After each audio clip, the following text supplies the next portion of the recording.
Jost, mon ami Jost, on est devant l'affiche donc de Blois, avec une perspective cavalière à la fois de Blois, de ton personnage Yopo des Poggio, et le livre. Le livre qui est essentiel dans cet ensemble de l'exposition.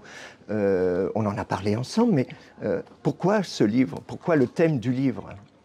Enfin, j'ai une grande bibliothèque à la maison et je considère dans chaque livre, il y a l'écrivain ou bien le dessinateur. Il y a beaucoup de livres de dessin à mon atelier et je me trouve à l'aise dans ce public. Donc, c'est pas seulement le contenu du livre, mais aussi le produit du livre.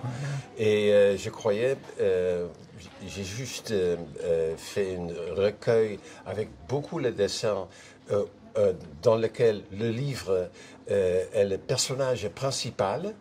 Donc, je pensais peut-être c'est bien de faire parallèle au livre Biblio et Picto, l'exposition ici dans la maison de la BD. Bien sûr, et le Biblio et Picto qui vient de sortir donc chez Dargaud en version française après une publication aux Pays-Bas, donc c'est Scratch. Oui. Et donc l'idée, pour en avoir discuté ensemble avec l'équipe de BD Boom, avec toi, avec moi, c'était d'une part de développer la thématique du livre, la dimension pédagogique aussi, qui est très importante vu le livre. Je trouve aussi, l'année passée, quand j'ai passé ici à la maison de la BD, j'ai vu qu'ils organisent beaucoup de workshops pour des enfants.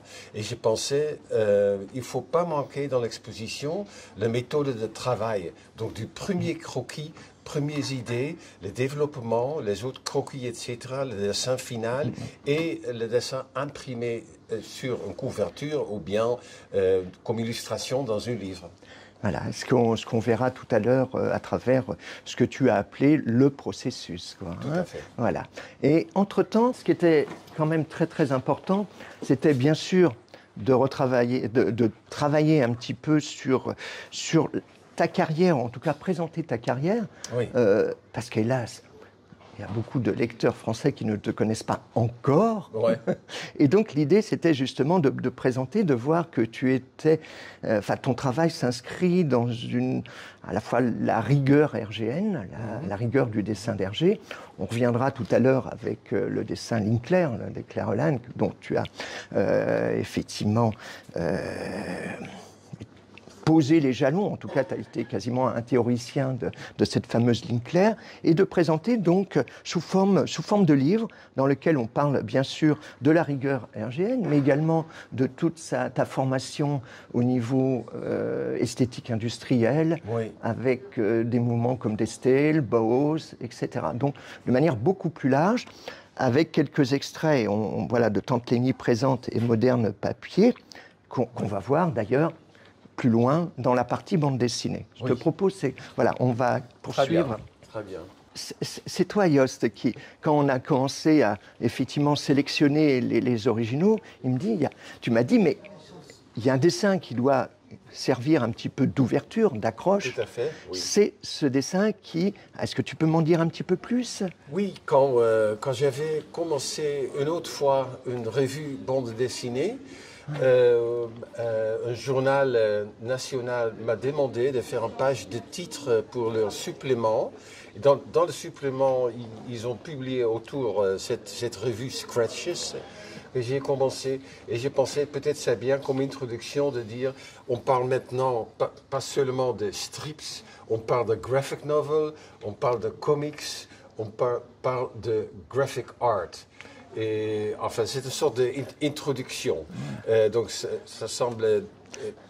Tu m'as demandé, peut-être c'est une bonne idée d'utiliser ça aussi comme introduction de l'exposition. C'est plutôt une bonne idée, on va dire. Ouais. Et après, donc, on va cheminer tout au long de l'expo, enfin, sur cette partie bande dessinée, sur la partie historique. Oui. Et donc, il faut savoir qu'au départ, ce n'était pas forcément facile pour toi de publier de la bande dessinée. À une époque, nous sommes au début des années 70, au début de l'année 70, il y a un mouvement underground qui est très très important, via notamment un éditeur qui s'appelle Real Free Press, mais aussi l'auto-édition. On a évoqué à Blois, et hier, ces jours-ci, on a rencontré des auteurs actuels qui travaillent dans l'auto-édition, Jeroen Funken, Hans Staninsky et tout. Mais toi, d'emblée, tu as fait ton propre journal, et qui s'appelle Modern Papier. Modern Papier. Et tu vois déjà qu'il y a, au niveau de typographie, il y a un très grand intérêt de l'alphabet. Et ça s'était évolué dans ma carrière, mais quand même, toujours la typographie joue un rôle. Et autre qu'on peut dire, c'est que je ne pensais pas à faire une série autour d'un personnage. Chaque fois, si un projet m'approche, et comme je suis curieux, je plonge dedans. Il y a beaucoup de différentes choses. Et dans l'exposition, c'est intéressant qu'il y a également toutes les revues. Beaucoup de couvertures, des livres autour de la bande dessinée, etc. Tout est présenté. Voilà.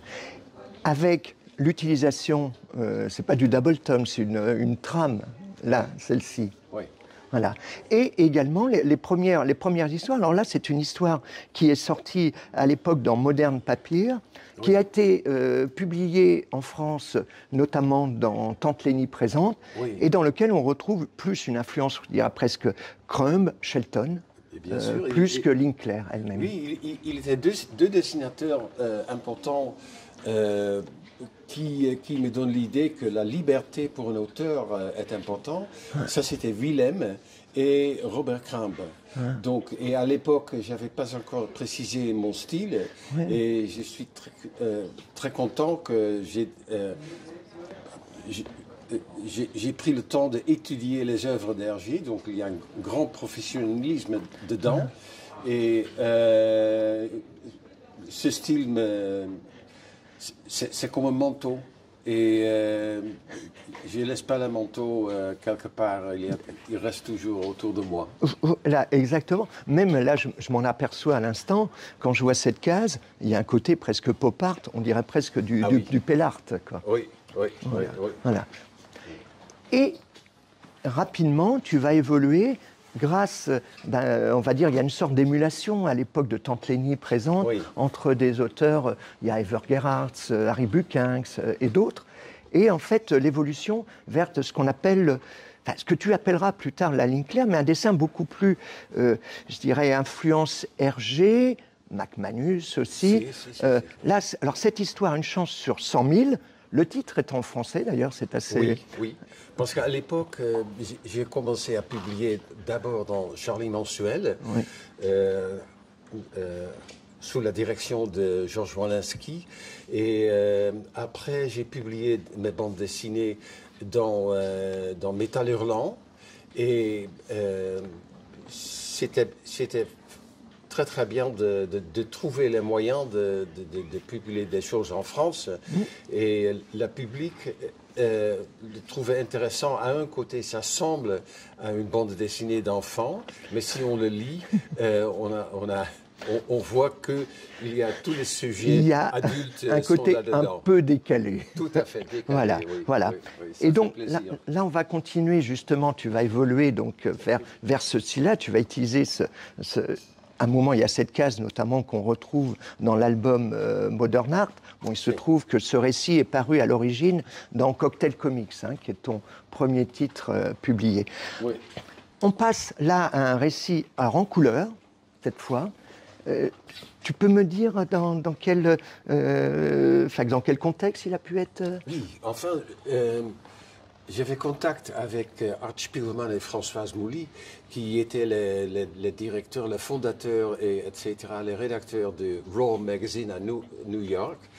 Et après Raw Magazine, ils ont fait pour des enfants 2 tomes d'une revue la revue s'appelle Little Lit et il demande des auteurs, les auteurs internationaux, de raconter une histoire traditionnelle de leur culture.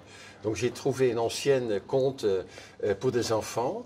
J'ai changé beaucoup dedans, etc. Tu as adapté, voilà. Et je croyais peut-être pour l'exposition, c'est bien de faire un agrandissement. Exactement. Pour que les gens peuvent le lire bien. Parce que normalement, un original est assez petit, etc.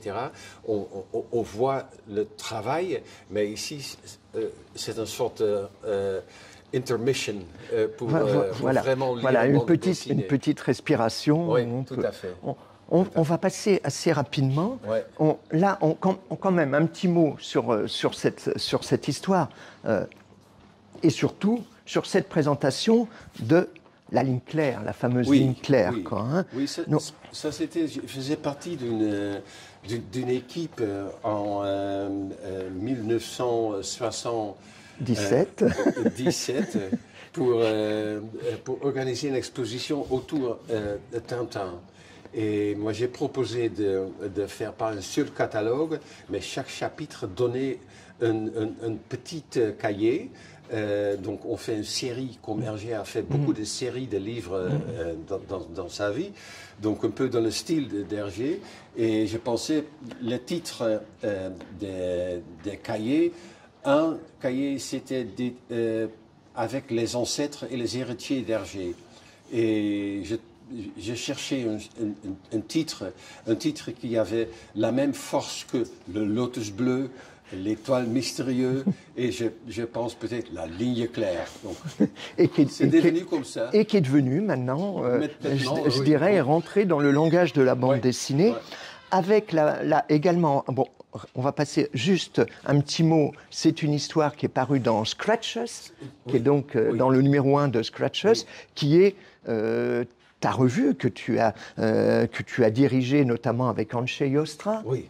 Voilà, et dans lequel on retrouve le personnage de Yopo de Poggio, qui est toujours une sorte de Tintin un petit peu décalé. Mais quand on a commencé à travailler sur cette exposition-là, il y avait une thématique que tu tenais vraiment à développer, qui était hors bande dessinée, d'où ce fameux éclectisme, le portrait. Oui. Alors, les portraits, là, on a on en a 3 ici, plus un ensemble à côté.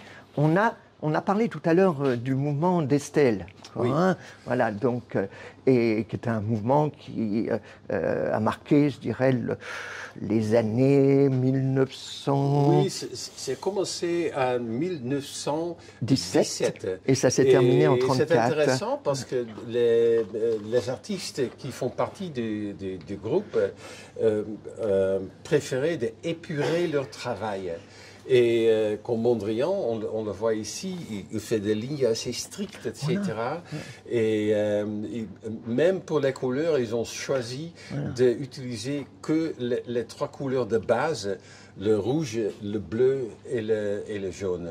Mais en fait, pour un livre d'enfant, j'ai fait beaucoup de portraits autour du style, donc celui-là de Mondrian, qui est ici à New York, inspiré par son vue par la fenêtre, et on voit que les lignes des vues et les lignes de ces... se correspondent. Ça correspond. Il était un amateur de jazz et utilisait aussi des scotch à couleur. Et dans le dessin, dans ce livre, il y a toujours un chat rouge et qui peut demander 2 questions supplémentaires à la page qui suit. Alors là, on a un ensemble qui se compose d'illustrations, les illustrations que tu as choisies du New Yorker, qui sont parues dans The New Yorker, assorties également de vitrines plates dans lesquelles on présente ce que toi tu appelles le processus. D'où cette idée. Est-ce que tu peux me dire là un petit peu la connexion entre d'une part les illustrations et ce fameux processus? Je voudrais bien montrer spécialement aux gens qui dessinent eux-mêmes comment c'est mon processus. Souvent, je commence sur la feuille avec les premiers croquis. Après, j'essaie de faire les originaux. Ici, par exemple, il y a une feuille avec de typographie qui est précisée sur une feuille en millimètres. Et je voudrais bien pas seulement montrer les originaux, mais aussi peut-être le travail imprimé. Voilà. Donc pour que tout le processus est facile. Et parce qu'on s'aperçoit que également, c'est d'ailleurs le thème de ton dernier livre sorti, Biblio et Picto, oui. Il y a toute la partie pictogramme oui. Et la partie typographie. Quoi, oui, hein. oui, voilà. Oui. On va passer à la dernier point, qui est quand même le vitrail, parce que, et si tu t'aperçois, tu m'as expliqué que, en fait, la création, c'est une aventure. Quoi, hein. Oui, elle ne se limite pas uniquement au dessin, là d'ailleurs on voit des calques, mais ça peut prendre sous la forme de meubles, ça peut être sous la forme d'architecture, et là on a l'exemple même de reproduction de vitraux. Oui. Enfin, c'est-à-dire, j'ai fait beaucoup de vitraux. En fait, la ligne de plomb de vitraux, c'est presque qui suivent la ligne d'encre dans mes dessins. Et je connais la technique, la possibilité de vitraux. Ils sont toujours exécutés dans un atelier. Hein? Et moi, j'ai à l'atelier une 300 des échantillons couleurs en vitre pour indiquer à l'atelier exactement quelle couleur utiliser. On voit ici pour un palais de justice un très grand vitraux qui mesure à peu près 100 mètres carrés. Donc c'est à Arnhem. Et à côté de ça, il y a des vitres pour le couvent Sainte-Cécile. Ça, c'est la bibliothèque de la maison d'édition Jacques Lénat à Grenoble. Et j'étais très content d'exécuter tout ça. Et pour cette chapelle, qui est maintenant bibliothèque, j'ai pensé peut-être de montrer dans les vitraux la naissance d'un livre. Voilà. Donc la naissance, comment c'est imprimé, etc., distribution, influencée par les écrivains et les artistes, etc., faire la maquette enfin... Et on en revient pour faire une synthèse, pour terminer en boucle, à la fois cette idée de transmission et à la fois de processus. Donc, oui, mais je me rends toujours compte que moi je suis à un côté du dessin, moi je offre des informations et de l'autre côté il y a des lecteurs qui finissent le dessin dans leur tête. Et qui n'a pas, chaque lecteur a sa propre interprétation. C'est à eux.